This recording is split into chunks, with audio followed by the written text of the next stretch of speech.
watching the Livewell, presented by Mercury, exclusively on Bassmaster.com.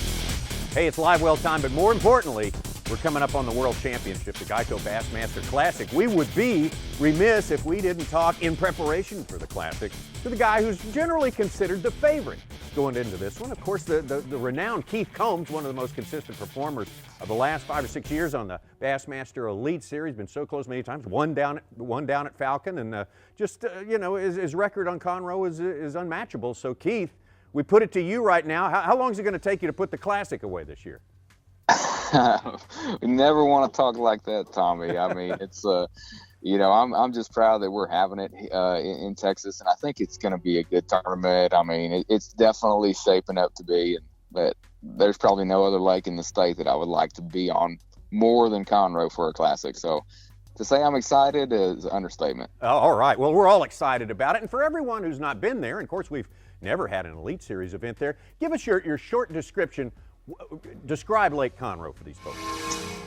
Well, it's not a big lake. It's not one of our big, Texas lakes like Rayburn and Toledo. Most of the lake has man-made structure. Most of that's in the form of bulkheads, seawalls, boat docks. Now the north end and a couple of the creeks are still pretty much natural. There'll be a lot of standing timber, and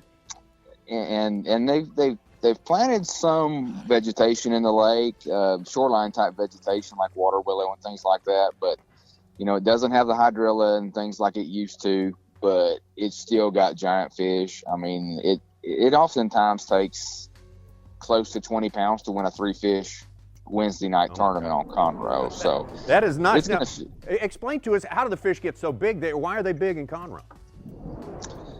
Well, I think some lakes just have really good genetics, and Conroe has been one of those. It was probably once regarded as one of the best lakes in the state back when it had hydrilla.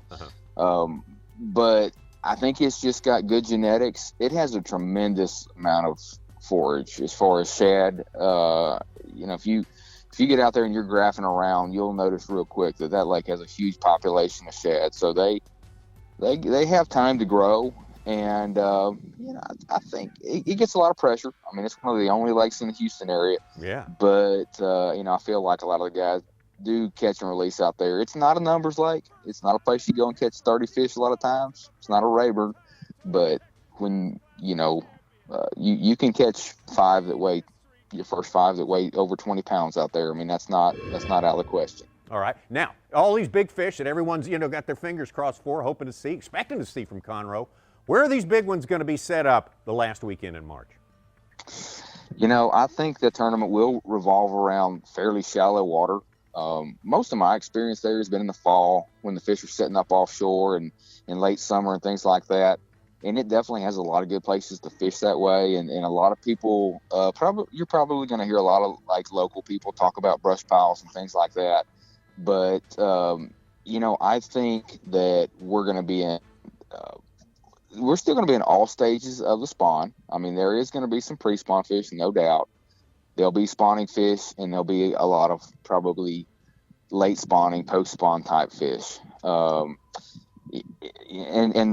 Places like Conroe they don't have a lot of clear water. It's got an off-color stain, so I think a lot of them are still going to be, even though they're post-spawn, they're going to be lingering around the shallows. And my prediction, you'll probably see everybody that makes the top 10 in that thing fishing a different way. So it's going to set up, it's going to be whatever you like to do, go out and do it type tournament, and hopefully you get a couple big ones. That sounds great to me. Who scares you the most at Lake Conroe? Who are you watching out for the most?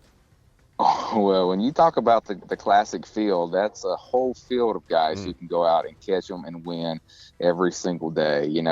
I think that some of the guys that will probably commit to maybe just a flip-in pitching pattern, Christie, Starps, Edwin's. I mean, Edwin does everything, but those guys, and even your guys that move around a lot, like Van Dam and those guys. It's that kind of lake where you're probably going to have to be versatile and do a lot of things.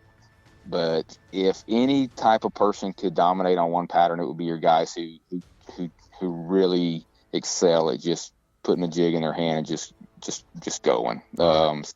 I like those guys at Conroe. All right, that's good news. That's something that our fantasy players can pick up on right there. Finally, Keith Combs, home staters. I mean, it used to be the home favorite never won a Classic. Last 3 years, it's been home favorites winning the Classic. So again, it's right in your hands. You ought to be able to close it out on day 2, right?